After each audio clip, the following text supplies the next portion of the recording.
இஸ்ரேலும் அமெரிக்காவும் கூட்டு சேர்ந்து ஈரானை தாக்கியதால ஈரான் இஸ்ரேல் மீதும் Saudi Arabia, UAE, Qatar, Kuwait, Bahrain போன்ற வளைகுடா நாடுகள்ல இருக்கிற அமெரிக்க ராணுவ தளங்கள் மேல ஏவுகணை தாக்குதல் நடந்துச்சு. இதை தொடர்ந்து ஹார்முஸ் நீரிணை வழியா கடல் போக்குவரத்தை நிறுத்துவதாகவும் ஈரான் அறிவிச்சது. இதனால எரிவாயு, கச்சா எண்ணெய் கிடைக்கிறதுல சிக்கல் ஏற்பட்டிருக்கு. இந்தியாவில் இருக்கிற ஹோட்டல்ஸ்லயும் கமர்ஷியல் சிலிண்டர் கிடைக்கிறதுல தட்டுப்பாடு ஏற்பட்டிருக்கு அப்படிங்கிற செய்தியும் வெளியாயிருக்கு.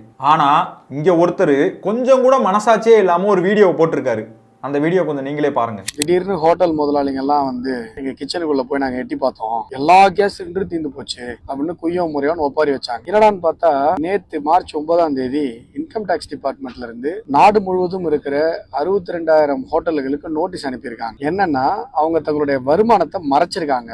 ஃபேக் பில்ஸ் மூலமா அவங்க வந்து கவர்மெண்ட்டுக்கு கட்ட வேண்டிய டாக்ஸை எவாய்ட் பண்ணிருக்காங்க அப்படின்னு சொல்லி AI எனேபிள்டு சிஸ்டம் மூலமா இன்கம் டாக்ஸ் டிபார்ட்மெண்ட் கண்டுபிடிச்சு 408 கோடி ரூபாய் மேல உங்களுடைய வருமானம் மறைக்கப்பட்டிருக்கு. மதியம் மெயில் மூலமா அந்த நோட்டீஸ் எல்லா ஹோட்டல்களுக்கும் வந்திருக்கு. நேத்து நைட்ல இருந்து கேஸ் சிலிண்டர் எல்லாம் தீர்ந்து போச்சு அப்படின்னு சொல்லி இவங்க ஒப்பாரி வைக்க ஆரம்பிச்சிட்டாங்க. எவ்வளவு பெரிய விஷயம் போயிட்டு இருக்குது.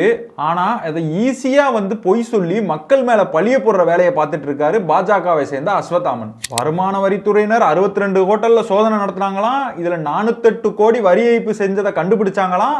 இதை மறைக்கத்தான் இப்ப வந்து சிலிண்டர் இல்ல அப்படிங்கிற மாதிரி எல்லா ஹோட்டல்லையும் சொல்லிட்டு இருக்காங்களாமா. அவர் வீட்டுல இருக்கிற டிவியில மட்டும்தான் இந்த மாதிரி நியூஸ் எல்லாம் ஓடும் போல. எவ்வளவு மக்கள் இதனால பாதிக்கப்படுவாங்க அப்படிங்கறது தெரிஞ்சும் இந்த மாதிரி ஒரு ஸ்டேட்மெண்ட்டை எப்படி அவரால் சொல்ல மனசு வந்துச்சு அப்படின்னு தான் நமக்கு தெரியல. போர் காரணமா எரிபொருள் வழங்குறதுல தடையும் LPG வழங்குறதுல தட்டுப்பாடும் ஏற்பட்டிருக்கிறத கணக்குல வச்சு எரிவாயு உற்பத்தியை அதிகரிக்க சொல்லி எண்ணெய் சுத்திகரிப்பு நிறுவனங்களுக்கு ஒன்றிய பெட்ரோலிய அமைச்சகம் உத்தரவிட்டிருக்காங்க. அதே மாதிரி பதுக்கலையும் கள்ளச்சந்தையில சிலிண்டர்ல விற்பதையும் தடுக்க 25 நாளைக்கு ஒரு முறை தான் சிலிண்டரை புக் செய்ய முடியும் அப்படின்ற மாதிரி திட்டத்தையும் கொண்டு வந்திருக்காங்க. இது ஒரு பக்கம் இருக்க, சென்னை, பெங்களூர் போன்ற சிட்டிஸ்ல இருக்க ஹோட்டல்ஸ் எல்லாமே மூடப்படுவதா அறிவிப்பு வெளியாயிட்டு இருக்கு. மும்பைல ஏற்கனவே 20% ஹோட்டல்கள் மூடப்பட்டுருச்சு.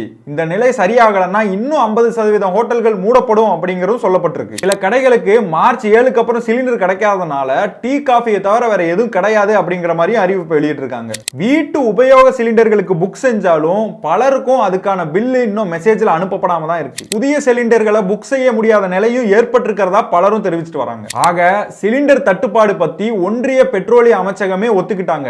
ஆனா மக்களோட மனநிலையை கொஞ்சம் கூட புரிஞ்சுக்காம சிலிண்டர் தட்டுப்பாடே இல்லை அப்படின்னு ஒரு அப்பட்டமான பொய்யை சொல்லிட்டு இருக்காரு பாஜகவை சேர்ந்த அஸ்வத்தாமன்.